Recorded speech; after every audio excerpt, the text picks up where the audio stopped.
We're about to have the keynote address of today's meeting.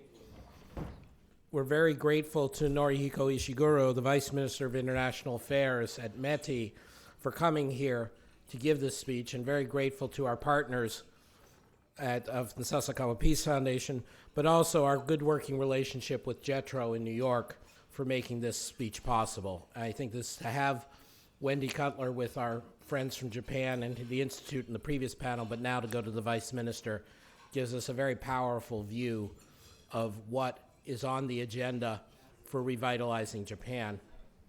I'd like to ask our partner and colleague, Ms. Junko Chano, to come introduce the minister. Ms. Chano, as I mentioned earlier, is I'm going to make sure I read this correctly, is the president of the Sasakawa Peace Foundation USA and also of the foundation in Japan.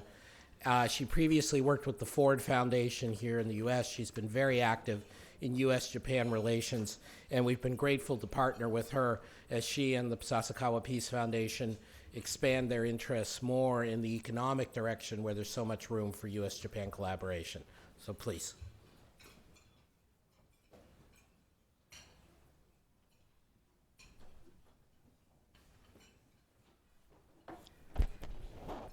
Thank you, Dr. Posen, for kindly introducing me, and I hope you all enjoy your lunch.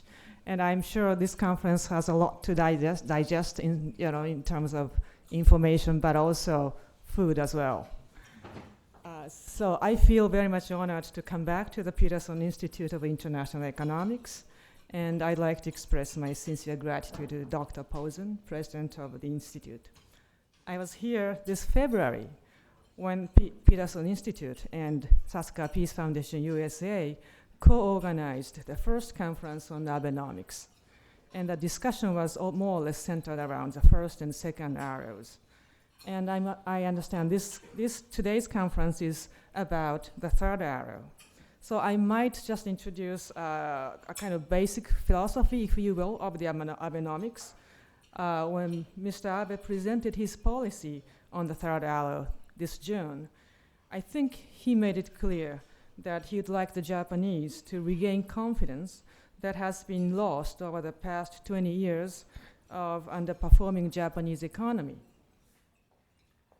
And the first and second arrows were to rebuild the economic stability that would pave the way for the Japanese to move forward and also to join playing a leading role in the global sphere again. And to do so, we need the third arrow of structural reforms that would be far more challenging, if not painful. So it seems to me that because of these difficulties, Mr. Abe, his explanation needs to keep a fine balance between the technicality of what to do and also the philosophy of why we need it. And TPP undoubtedly one of the challenges that Prime Minister Abe would like us to take on and succeed on. And I think it is a perfect way to conclude this timely conference by inviting a person who has been in the best position in overseeing the issues of TPP. And it gives me great pleasure to introduce Mr. Norihiko Ishiguro, Vice Minister for International Affairs from the Ministry of Economy, Trade and Industry. He's going to talk about, his presentation is titled, Towards the Revitalization of the Japanese Economy, Target of the Growth Strategy. And he kindly has prepared a handout, but I'm afraid it's all gone. But he said this can be seen on the website as well. And on the Institute website. Yes, sorry, the Institute's website. So please join me in welcoming him, in giving him a warm welcome. Thank you.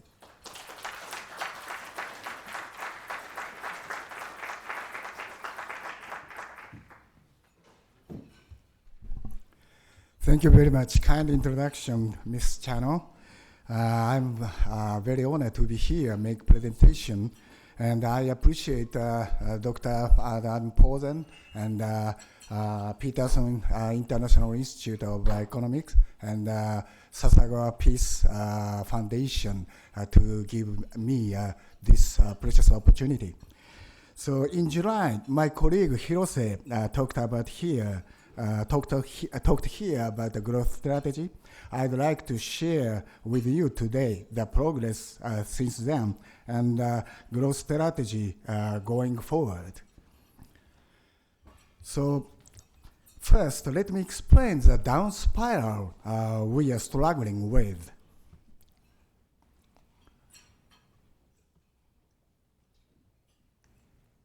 Sorry. Oh, no.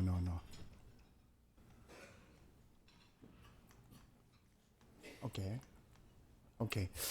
So as you see, Japanese GDP has slumped since the 90s, as you see.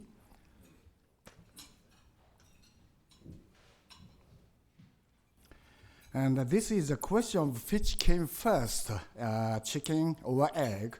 One of the reasons of sluggish economy is the decline of the capital expenditure. Japanese businesses have become to hesitate to get loan and limit capital investment in depreciation cost since they suffered with a serious credit crunch after collapse of the bubble economy. In a sense, it is a very defensive attitude. So electronics industry is a typical example. They are caught up by Korea, Taiwan, and Chinese companies, and are caught up in a low cost in competition. They had to make a downsizing and cut the payroll again and again. As a result of that, average salary per capita has become stagnated. The saving rate of the workers' households has been going up because of the anxiety about the future. As a result, domestic consumption has stagnated and the consumption price index has been going down. So maybe so you can get gyudon, a beef rice, like sukiyaki taste. You can have just less than $3 in Japan. In addition to that, tax revenue has been declining. Japan debt reached to more than twice of GDP. This is the structure of the down spiral. So first, stagnated corporate profits. Second, decline in the labor income. Third, anxiety about the future. Fourth, slumping domestic consumption. Fifth, continued deflation. Decline in expected growth rate. These kind of the down spiral we had. So next, I'd like to explain of the Abenomics has been addressing to reverse the cycle from the downward spiral to the virtuous cycle. So has already, Professor Watanabe has already touched this issue. So as you know, Abenomics consists of 3 arrows: bold monetary policy. Second arrow is a flexible fiscal policy of more than the 10 trillion yen. And third, growth strategy. So first arrow has worked quickly in the first quarter. Growth rate achieved 4.1%. Maybe second arrow, fiscal policy, more than 10 trillion yen, began to work from second quarter. So the growth rate achieved 3.8%. On the top of that, so capital investment recovered dramatically. However, the level of that is still 10% lower than the pre-Lehman shock level.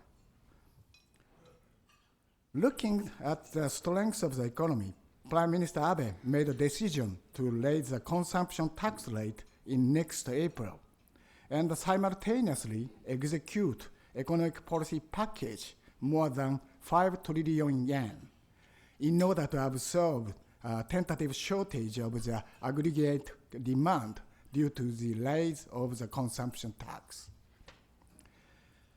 Next, let me explain the third arrow growth strategy. Most important message I would like to tell you is that growth strategy comes to the stage to put a plan into action. The growth strategy is aiming at mid-term structural reforms. That's why there is no quick fix to work rapidly, like a hedge fund manager and a stockbroker expect. Incremental change is one of the character of the Japanese society. But once the notion and the perception, idea shared by the critical mass, the pace of the change is going up dramatically. That's another character of the Japanese society. So today I'd like to share with you the symptom of the change. First one is a proactive corporate management. Komatsu is a rival of the Caterpillar. They made renewal their facilities with the leading-edge energy-saving technologies. They could cut half of the electronic consumption and achieved 30% of increase of productivity. Second, Hitachi, Mitsubishi Electric, and Mitsubishi Heavy Industries consolidated hydropower operation in order to be a big player in the emerging countries market. And the third one is a very quite rare case in Japan. Tokyo Electron has chosen the option for survival to merger with the Applied Material. It's a cross-border merger. So we'd like to change the corporate management from the defense to offense. So we have already decided set up bold tax incentive, as Professor Watanabe already introduced, in order to accelerate capital investment. Second, encourage business transformation, like a carve-out and merger integration. And third, stimulate venture capital investment. And in addition to that, so permanent tax reduction 4.5 was decided in 2012. But simultaneously, so we had a serious earthquake disaster. So we set up the corporate tax for that for 3 years. Now we discuss to average the surtax 1 year ahead of schedule. If so, if it is decided, 5% cut in effective corporate tax rate would be realized next fiscal year. And second point is maximum utilization of the human resources. In the morning session, so this is already discussed. This was already discussed, but this is one part of the address by Prime Minister Abe. He said, we'd like to utilize the power of women and facilitate the environment like daycare center. He got a letter from Miss Hillary Clinton to approve his policy. So 3 years later, two tops of the both countries might be able to build up the very intimate personal relationships. This is a so-called M-letter curve. So it's a 30s Japanese women fade out from the labor market. So, but if this curve come to be the flat, we could get 3 million workers additionally. It is a 5% of the total number of the workers. In the morning session discussed, so our population of the working age gradually decrease. It's crucial for us to increase participation rate of the female in the labor market. And the MITI promote diversity management by award. And the Prime Minister Abe called the Japanese businesses should have at least one senior executives of female according to Nikkei, yesterday or the day before yesterday, so number of the middle manager or senior executive of the female increased by 10% year on year. So change and change of the symptom has become quickly. Now, so we are promoting the second careers for the elderly. We have already got the success stories, like the skilled worker of the big businesses turned to be an instructor of the SME. The middle manager of the big businesses got a new position in the field like healthcare industry.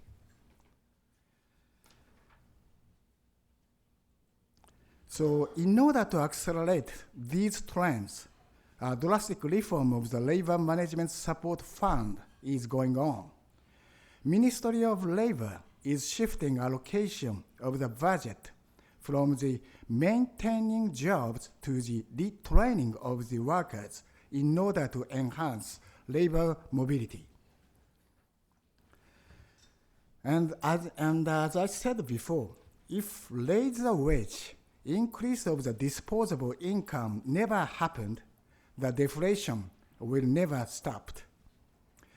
Prime Minister Abe established a conference among the government, workers, and employers and asked to top management of the Japanese businesses to raise the wage. It's a quite Japanese way, but it works. So several companies have already answered to the request. In Japan, still we don't have a consensus to accept the immigrant. However, high-skilled foreign professionals are very welcome.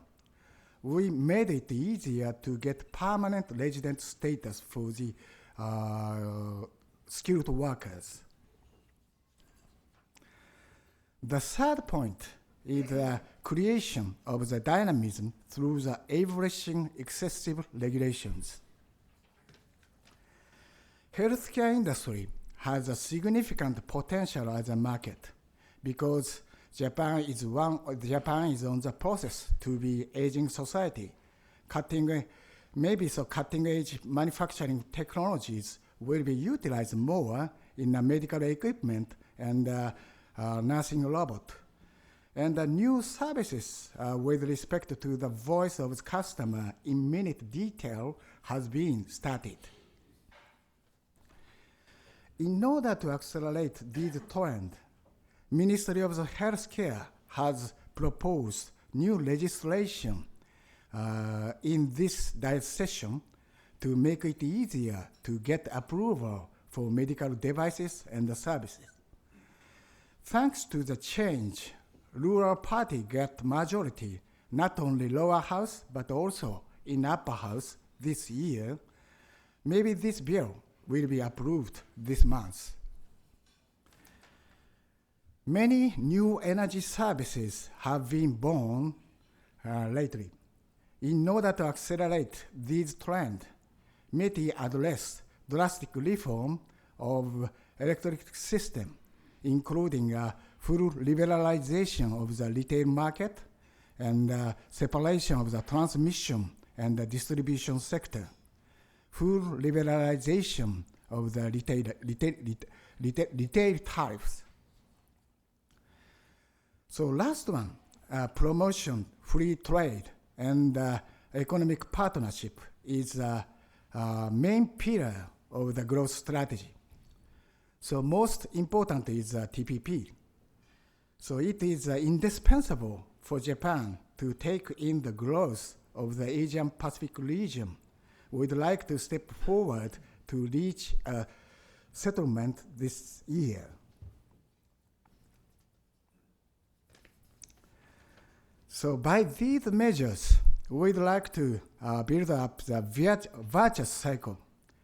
In closing, I'd like to emphasize again, Japanese government has implemented the growth strategy steadily, and a good symptom is coming.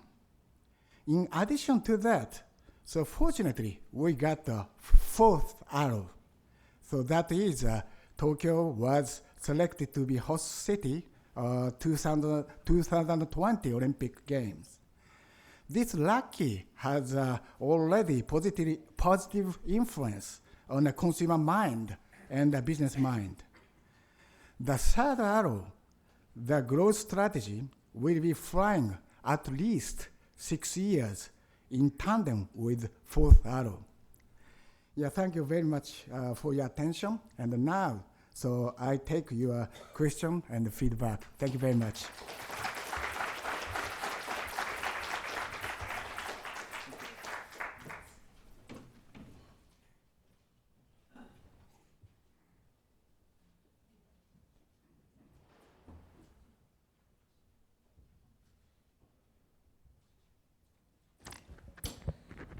Thank you, Mr. Minister. Many of us in this room know Ishiguro-san from his many previous roles around the world, but obviously he's a critical person at a critical time for Japan. And it's exciting to have him convey his breadth, his ministry's breadth of agenda and his optimism for us. We're obviously going to open it up to general questions, but it will not surprise the minister if I'd like to push him to expand a bit on a second to last slide about trade. 2 questions. First, what beyond market expansion, do you see any structural changes that you would expect or hope for in Japan as a result of trade integration? Is there anything you are looking to encourage in that direction? Or is it simply, U.S. is going to do something about beef, we'll do something about rice, we'll meet in the middle in cars, and everything will be okay? I mean, what is your ambition for Japan out of the trade deal? Trade deal? Out of TPP. Yeah, so it's a little bit difficult for me to make a comment on the detail of the TPP. But as I said, it is necessary for us to take in the growth of the Asian countries and especially Asian Pacific countries in order to achieve our growth. And that's why we'd like to get a conclusion this year of the TPP. And also today, other people discussed that it might be a good platform to reorganize and make a restructuring for Japan. TPP might be a good trigger. Continuing on the trade front briefly, one thing which some of us in this building have worried about is the idea that the U.S. is in some ways a less reliable negotiating partner if our Congress behaves the way it behaves. Do you have any encouragement on, say, Trade Promotion Authority or other things that the U.S. might do to make itself a more dependable trading negotiation partner? I have to be careful make comments. No, people in Congress aren't careful. You don't have to be careful. But I hope the U.S. government will be able to get TPA and implement actually TPA if we can reach to the conclusion. And finally, before I open it up, you took us through a very ambitious changes in the corporate tax code. Where do you're not Ministry of Finance, obviously, but can you just say a little bit about if you're doing those cuts in the corporate tax, where does the base broaden? How do you collect the taxes? Obviously, I agree. I hope it leads to growth and you get it back, but let's not overdo the dynamic scoring, as we say in Washington. Where do you get the revenues beyond that? Okay, so this end of this year, so we will make a conclusion about the whether we can abolish the surplus tax, as I mentioned, or not. So it's maybe so we have to see the natural increase of the tax revenue. And then so if we can reach to the conclusion to establish the surplus tax ahead, after that, so maybe still we'd like to keep the discussion with the Ministry of the Finance whether we can make further decrease of the corporate tax. And also we'd like to discuss with LDP members. Thank you. Let me open it up for questions. We have a roving mic in front. If you're nearer the back, please go to the standing mic. Sir, do you want to head to the mic? Please just briefly identify yourself, and then you can pose a question to the Vice Minister. Hi, yes. My name is Matt Schul. I'm a reporter with Inside U.S. Trade. I just wanted to ask the Vice Minister about an issue that has come up a lot from the Peterson scholars, but also now is gaining ground on Capitol Hill, is the issue of addressing currency manipulation.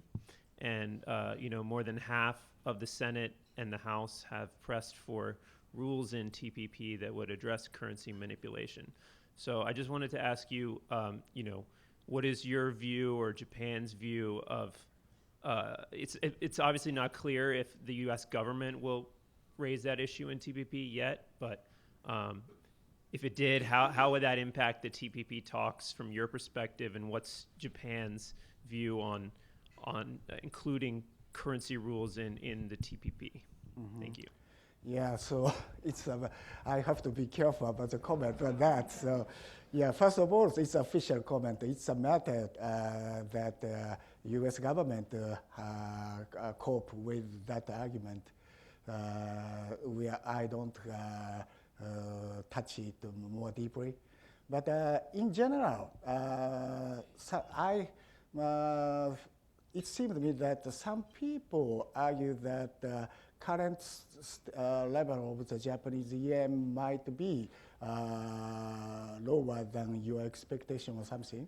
But I believe that now I said, as I said, so we are struggling with the deflation, and we are taking the decisive action in monetary policy. So level of the Japanese yen at the present moment is just so byproduct of such a monetary policy. So it is not targeted.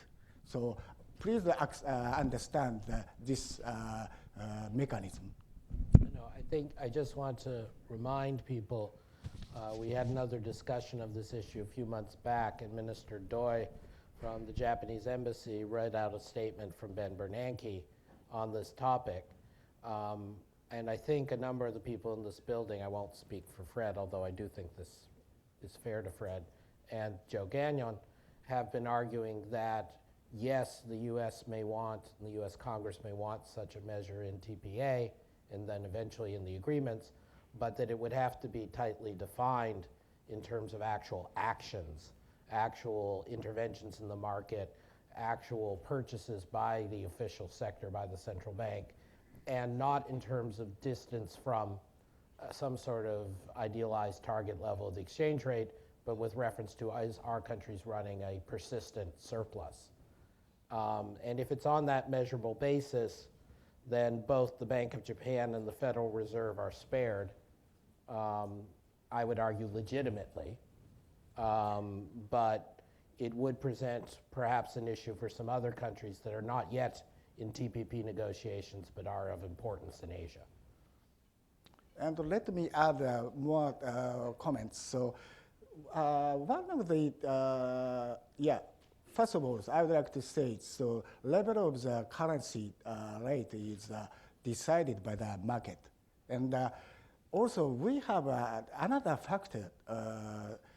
So as you know, now so our nuclear power plant is stopped. And then so we have to buy the oil and the gas from the abroad. And then 2 years ago, so we registered trade deficit in 31 years, since 31 years. So, and It's okay. but now, so it means maybe so this trade deficit will be continued for several years. So I think so from the perspective of the trade deficit, I believe that currency level is very natural at the present moment. Thank you.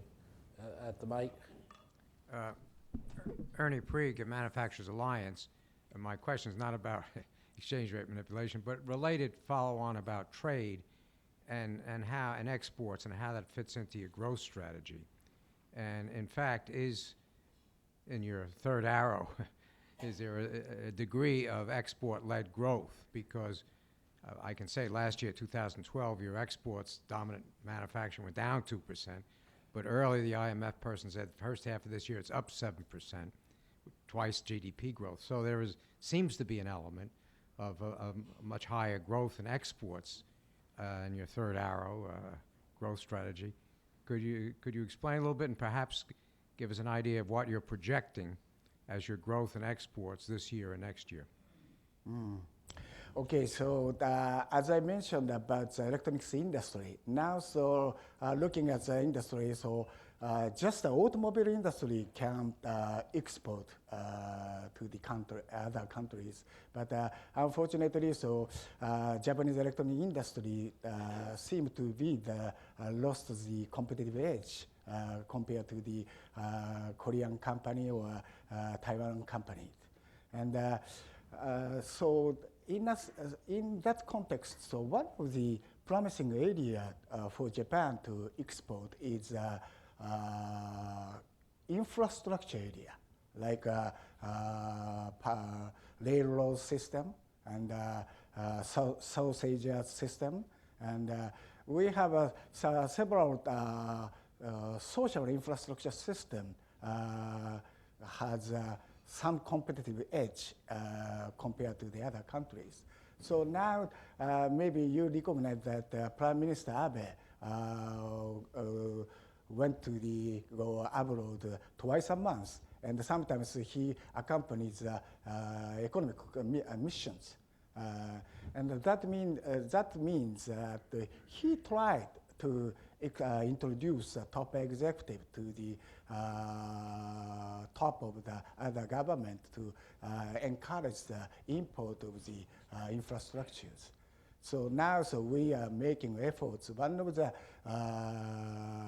activity of the growth strategy. Thank you. Is there a question? Yes, please. Could you bring that gentleman the mic?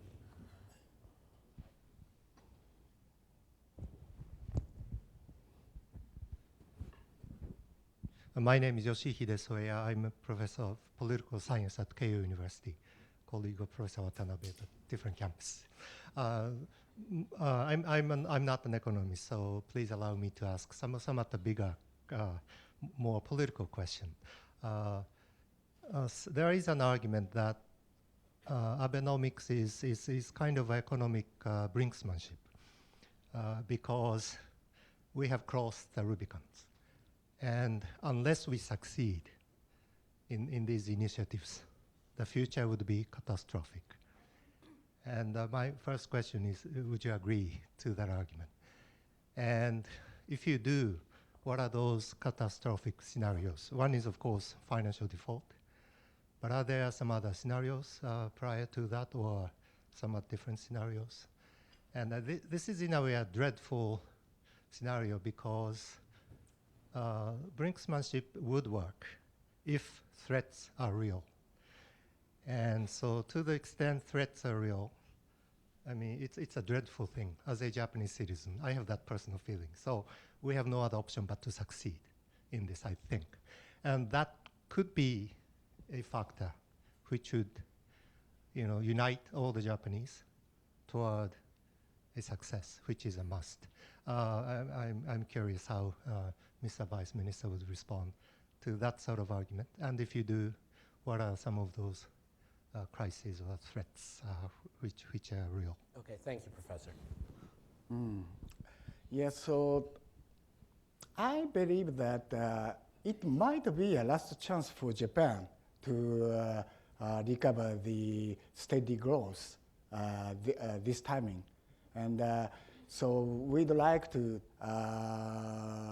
take this chance to recover the steady growth and the right track to the future. And so one of the threat of the Japanese economy is hyperinflation. So as I mentioned, we have a huge deficit, government deficit. But so it's a very narrow route, but we have to make both fiscal consolidation and steady growth. So it's very difficult for us. But if we cannot make a fiscal consolidation, maybe so trust for the Japanese bond will be lost, and interest rate will be going up, and hyperinflation might be occurred, and such a threat is we have to care about. So anyway, we have to make both things, fiscal consolidation and steady growth. So, and please act as one. Hello, I'm Marcus Noland. I work here at the Institute. Thank you very much for your presentation. See you again. And I apologize if something I say was covered in your PowerPoint. There was so much information that I had trouble absorbing it all during your speech. If you look at productivity growth in Japan, manufacturing sector on the whole looks okay. The big companies like Komatsu that you mentioned, the firm level productivity growth is high. Small and medium enterprise is not so good. The real laggard is the service sector. And if you look at the service sector, two things stand out. Number one, the state is effectively the sole provider of services for a lot of the service sector. And then within the part of the service sector where it is their private firms providing services, there's very little entry. Part of that reflects low rate of new firm creation. And you mentioned in your presentation changes in rules to encourage venture capital. But another aspect of this is pension and salary practices that discourage inter-firm labor mobility. So my question is, looking forward, are you considering opening up greater parts of the service sector to competition? And are you considering changes in pension and other employment practices that would allow or encourage greater degree of inter-firm labor mobility? Mm-hmm. Okay, first one is I believe that there is no formal obstacle for the foreign companies to invest in Japan in the field like service sector. And of course, as you mentioned, so productivity of the service sector is low in Japan. But so do you know the Kuroneko Yamato? It's almost the same service like Federal Express, and but that company has good productivity. And because they install the leading technology of the logistics, and maybe so industrial sector should introduce more leading edge technologies, and more should be equipped state-of-the-art technologies. And we'd like to promote such investment by this tax incentives, as I explained. And second question, so you asked about the pension. So as you know, we had, so company accumulates pension in Japan. But lately, situation is changing. So we introduced a similar type of the United States, And then so lately, company encourage the employee to take the other options because a Japanese company would like to reduce the heavy burden of the pension fund. And now, so from the viewpoint of the pension, so I believe that mobility of the labor forces will be rising up near future, I think. Can I follow up, Mr. Minister, with another question about labor markets? As you mentioned, you had some slides on that. You had the Hillary Clinton appeal of women's employment. We talked about in the earlier session.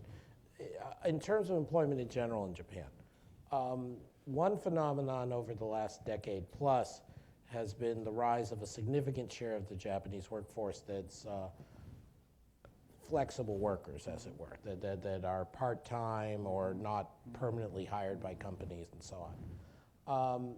As you speak about the virtuous cycle and the need to perhaps raise wages, how do you see these people being affected? I mean, the gentleman from Marubeni at the initial panel talked about how he hopes, quite reasonably, his company will be one of those providing wage increases, and the other large competitive companies might. But if 30% of Japan is in this informal sector of the labor force, how does that pass through? Yeah, it's a very difficult question because, as you know, so one of the reasons of the deflation is so increase of the such non full-time regular workers. And they can get just 1 million yen or 2 million yen, and they cannot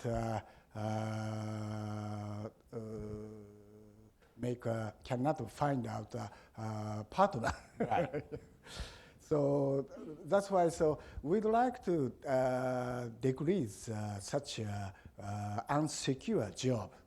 And now, so we try, actually, precisely, so Ministry of the Labor try to make a new category. So full-time regular worker and non-full-time regular worker, and the third one, it's what do you say, limited area regular worker and limited project regular worker. That means if shut down the factory or branch office in area, so employer cut the employee. And also, if the employer ends the project, Right. They can cut the employee. But anyway, so such a status a little bit better than the non-full-time regular workers. And now, so Ministry of the Labor set up the third category, and they promote one of the substitute of the current situation. Thank you. Does anyone else have a question or a comment for the Vice Minister? Yes, please. Jeff.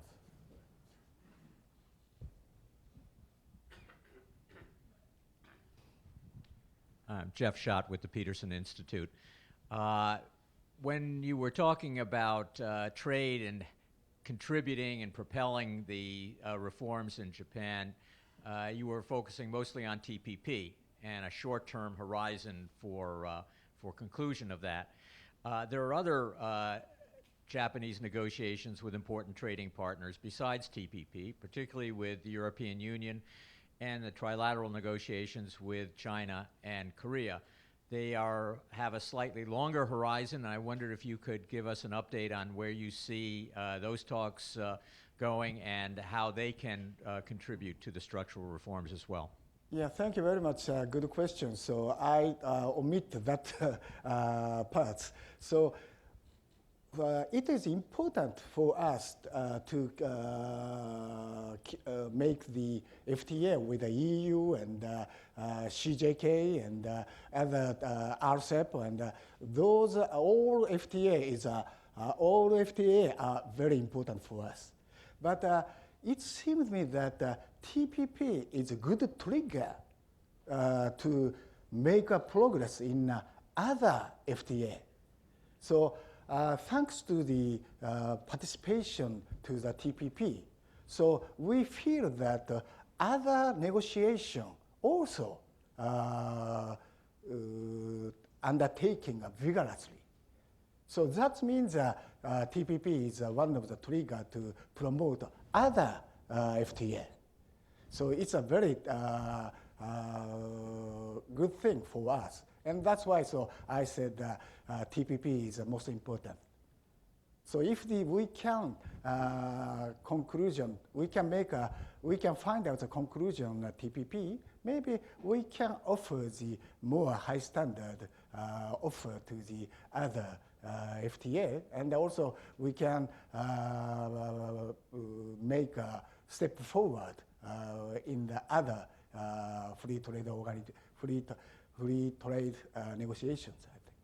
This around, I'll let Jeff follow up in a second. Around here, we call that competitive liberalization, and some of our colleagues take credit for that. So, Jeff. I was just going to ask, have you seen evidence of improvement or acceleration of the talks with Europe, for example, since Japan joined TPP? Yeah, of course. So it seems to me to a little bit the pace of the negotiation of the FTA with Europe is a little bit behind of the TPP, as you pointed out. But still, we have a momentum to talk, to step forward, to reach the conclusion in FTA with the EU. And EU, we have discussion twice, and maybe third time will be negotiated in this year again. So as I said, pace of the FTA with the EU is a little bit slow compared to TPP. But we have we'd like to accumulate the negotiation steadily. Great. Yep, Fred, there's a microphone. Fred Bergston from the Institute. One more follow-up on this line of questioning. Japan has some well-known tensions with China these days, and partly as a result of that, I think, your negotiations on the CJK have not gone so fast. Mm-hmm. But now Japan is coming into the TPP. Suppose China now, after that, wants to come into the TPP. As Jeff said earlier, would Japan welcome China joining the TPP, or would it have some hesitation about that? Okay, so first of all, so we still keep the negotiation with China and Korea on the CJK agreement. And also, of course, so it's a good question. So if the China would like to join the TPP, so that's kind of the attitude we should take. But it's just a quite personal view. It's just a quite personal opinion. But maybe it's depending on the, so they can, reach to the level of the high standard agreement, like Ms. Wendy Cutler mentioned this today. So as you know, we are seeking the ambitious and comprehensive and high standard agreement. It's a frequent used key phrase in this area. But so it's depending on the China will be able to reach to the such a high standard agreement or not, I think. Thank you. Yeah, so our partner, Dan.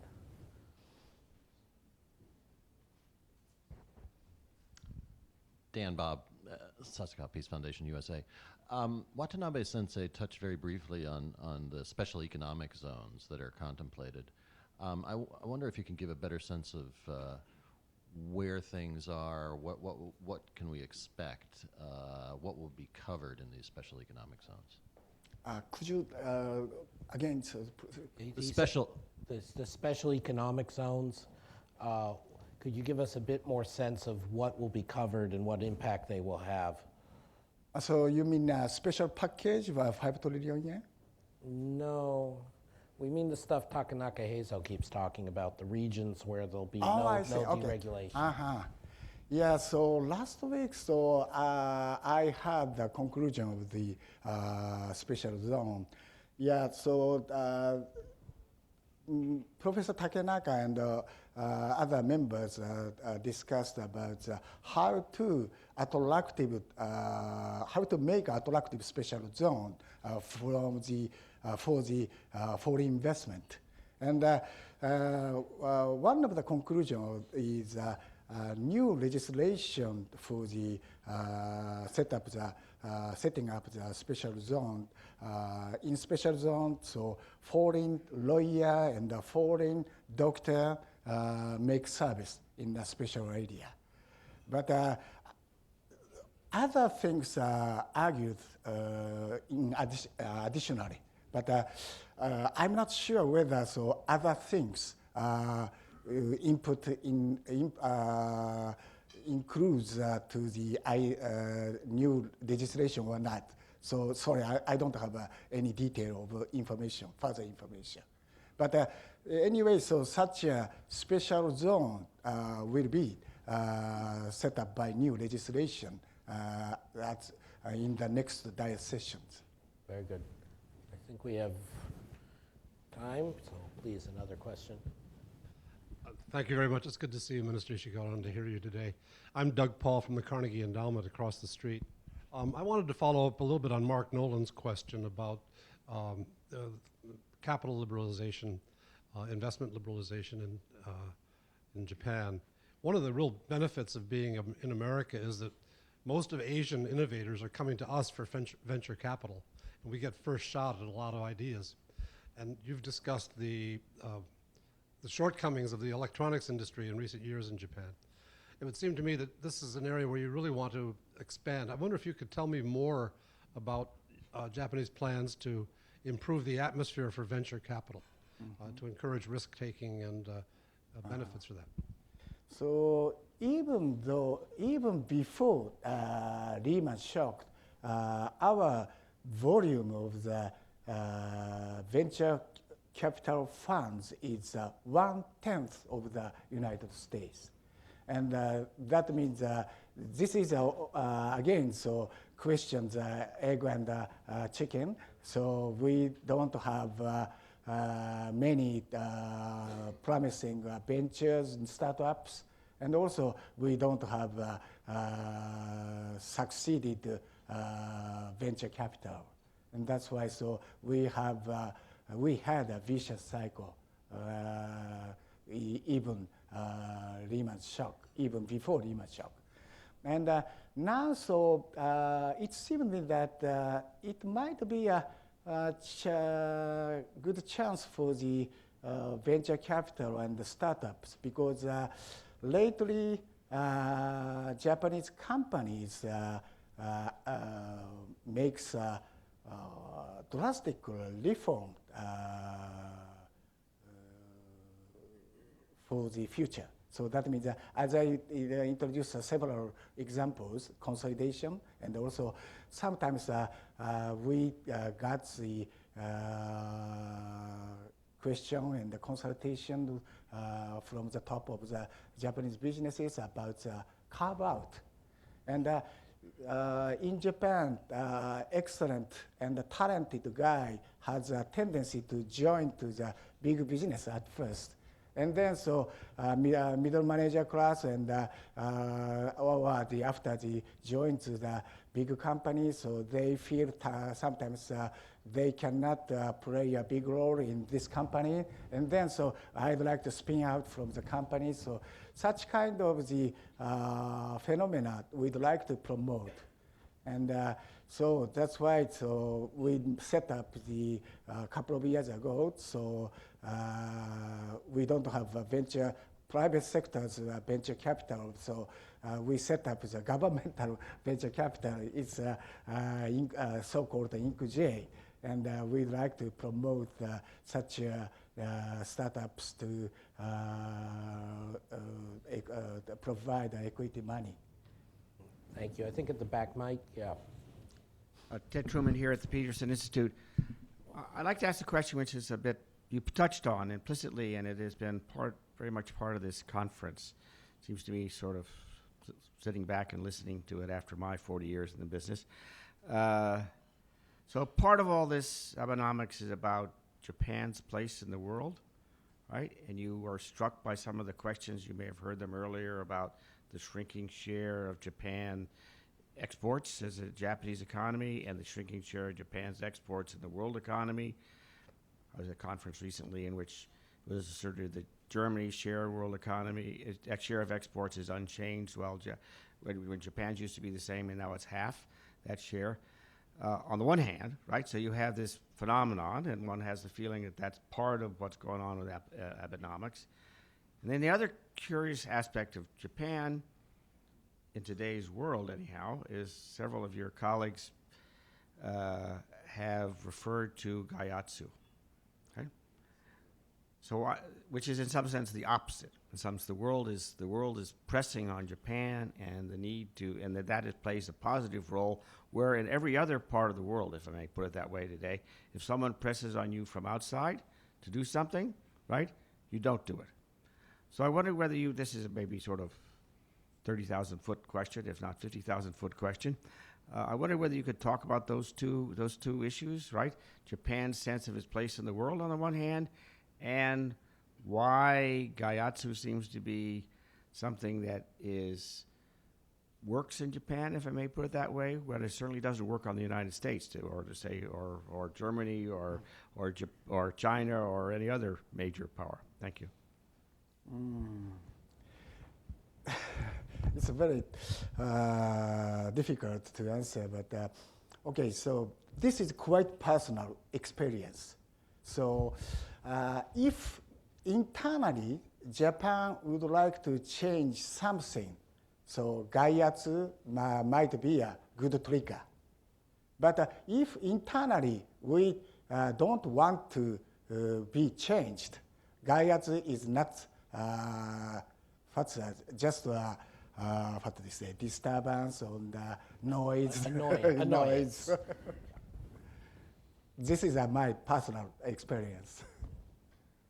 But Mr. Minister, if I could just ask you a bit more on the other part of Ted's question, because it relates to the professor of political science.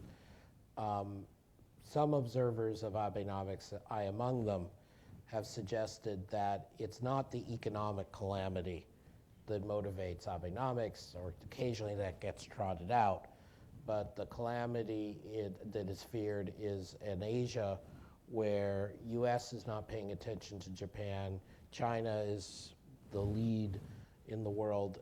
And so not to say necessarily there's conflict between Japan and China, God forbid, but that part of the motivation for Abenomics is to prevent a world for the next several years where Japan doesn't have some say over what happens in Asia. I'm trying to put it nicely, since some of the ministers in the cabinet would put it in slightly more aggressive fashion. You're an economics official, so it may be that you just simply don't want to deal with this. But again, speaking personally as a longtime observer, I mean, how much is it the economic motivation versus sort of the foreign policy place in the world motivation that Ted was raising? Yeah, so this is just a feeling. And so one of my job is to accompany with the Prime Minister when he goes to abroad. And then so I saw the scene of the top diplomacy. And so one of the interesting thing for me that Japan has to be has to have economic power from the viewpoint of the foreign policy. So just one of the what do they say? What do they say?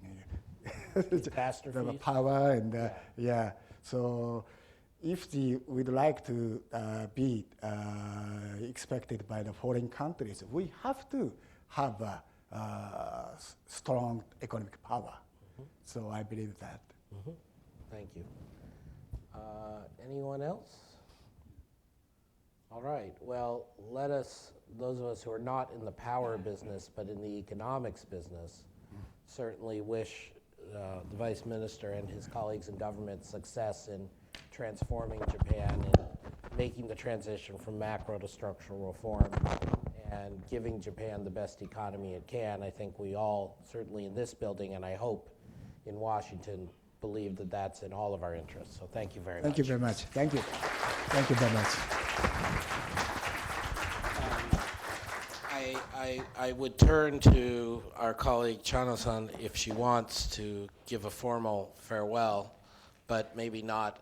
Just to say again, it's been our privilege here at the Institute to collaborate again with the Sasakawa Peace Foundation USA, to have the minister from METI as well as our longtime colleague Wendy Cutler from USTR, our guests from Japan who came for the event, including the minister, and all of you who took the time to try to do a deeper assessment of Abenomics.